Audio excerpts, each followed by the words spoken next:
Hello, my name is Kyle Bradshaw and welcome to MotoCity. Today we're going to be taking a close look at the Husqvarna Vitpilen 401.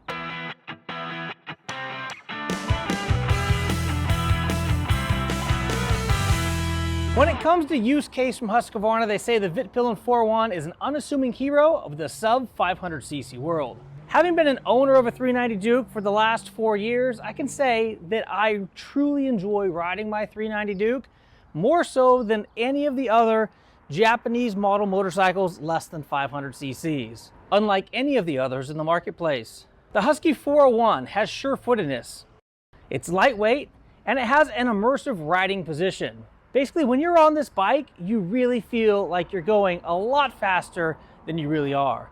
The riding stance on this bike, as compared to the Duke, is more of a race stance. It reacts to the smallest responses in the road, moves at the lightest touch, and it gives you great feedback, allowing you to feel every imperfection in the road. When you're out riding around on the Husqvarna Vitpilen 401, you really are going to be having sensory overload. This type of riding resonates with both beginner riders and expert riders alike. When it comes to the engine and gearbox, the Vitpilen 401 has the same motor as the 390 Duke. We're looking at a 373cc single-cylinder engine that is remarkably compact. It has 37 Nm of torque from down low on the RPM and a 6-speed gearbox. For added convenience, the gearbox is linked to an easy shift sensor, which allows the rider to make seamless up and down shifts without the use of the clutch. This thing is absolutely perfect for urban riding. It's got electronic fuel injection, which is operated by a ride-by-wire system, which delivers controlled and refined power. With the peak horsepower of 44 horsepower, this thing is accessible to a wide variety of riders. The power-to-weight ratio of this motorcycle will excite experienced riders, and the lightweight, flickable nature of this motorcycle will give confidence to new riders. As with the 390 Duke, probably the biggest feature of this motorcycle is the trellis frame. This really is central to the Vitpilen 401 character and agility. This frame works in conjunction with the WP suspension to offer a comfortable and confident feel, combined with a tight turning circle for ease of use in urban environments. When it comes to stopping power, the Vitpilen 401 is fitted with hydraulic bi-bree brake calipers, which are manufactured to the highest standards. In combination with the 320mm front disc and the 230mm rear disc, these deliver controllable and confident braking performance. The Vitpilen 401 is also fitted with state-of-the-art Bosch ABS braking system, ensuring the highest level of safety in varying braking conditions. When taking a look at this bike from the outside, the style is made up of an authentic mix of classic thinking and modern design. This Vitpilen 401 is synonymous with the Swedish heritage of Husqvarna motorcycles. The lightweight, narrow bodywork is shaped into the Vitpilen 401's progressive design and intelligently allows for seamless movement while riding. Taking a look at the wheels, we have 17-inch anodized spoked wheels. When it comes up to the cockpit, we have clip-on handlebars attached to a forged aluminum triple clamp, a central focal point of the Vitpilen 401. In keeping with the minimalistic look and the authentic design, the control zone is not obstructed by any fairings and features a digital display with the clip-on handlebars attaching to the forged aluminum triple clamps, which offer a unique sense of style and are also very robust, offering premium reliability on unpredictable and challenging urban terrain. Now, the motor and chassis of this motorcycle have been taken directly from the KTM 390 Duke. Now, today what I really want to do is take a look at the Duke and the 401 side by side so you can know which motorcycle is best for you. Now, before I go over the main differences between these two motorcycles, I want to sit on the bike so you can see what you get when you're here on the bike. We have clamp-on handlebars that go into an aluminum triple clamp. Now, this gives you a really racy, sport bike-like feel when you're on the Vitpilen. As you're going to notice, the foot pegs on this bike are about 4 inches further back than that of the Duke. And the handlebars on the Duke are more of a motocross style handlebar that gives you more of an upright seated position. So my number one suggestion to you, if you're thinking about getting one of these motorcycles or you thinking this is the bike for you, go into a dealership and get an opportunity to sit on one so you can feel just what this stance feels like. This bike here, I don't know that I would want to ride on this thing for hours down the road, versus the Duke, totally capable for that type of riding. Now, blasting around the city, I can totally see how the styling and the ergonomics of this Vitpilen 401 would be absolutely amazing.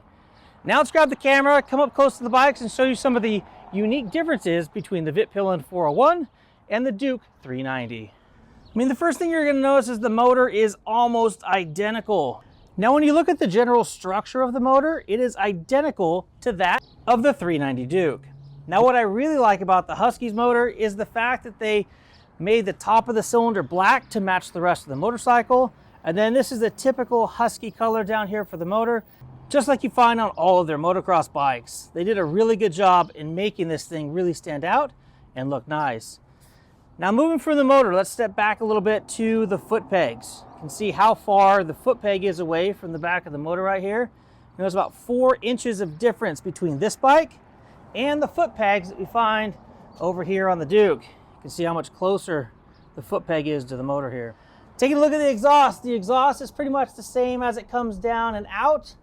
I do have to say that Husqvarna did a much better job on the presentation of the pipe on the back of their bike. Now, while talking about foot pegs back there, let's take a look at the Duke. I really like what Husqvarna did on the 401.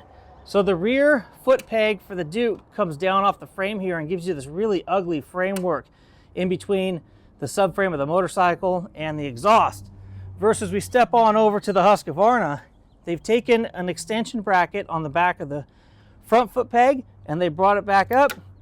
That gives you this nice, clean, open area between the rear foot peg and the rest of the bodywork of the motorcycle. These here, those gorgeous wheels, man, I really wish my Duke had spoked wheels like these. They are phenomenal. Now, we talked about it for a second, but the clip-on handlebars are going to be a huge difference between the two motorcycles. Take a look here, where the handlebars sit, they're literally level with the tank on the 401 versus on the Duke, they stick up quite a ways. Let's take a look at that top triple clamp. Super, super clean. Now, up here on the triple clamp, you're going to notice another very, very big difference between the Vitpilen 401 and the Duke, and that's going to be the adjusters up here. Now, they run the same size WP forks on both motorcycles, but the Vitpilen gets adjustability up here on the top and at the rear suspension. Right down there at the bottom, there's a silver screw. That's your adjustment point for the rear shock to make it softer or harder.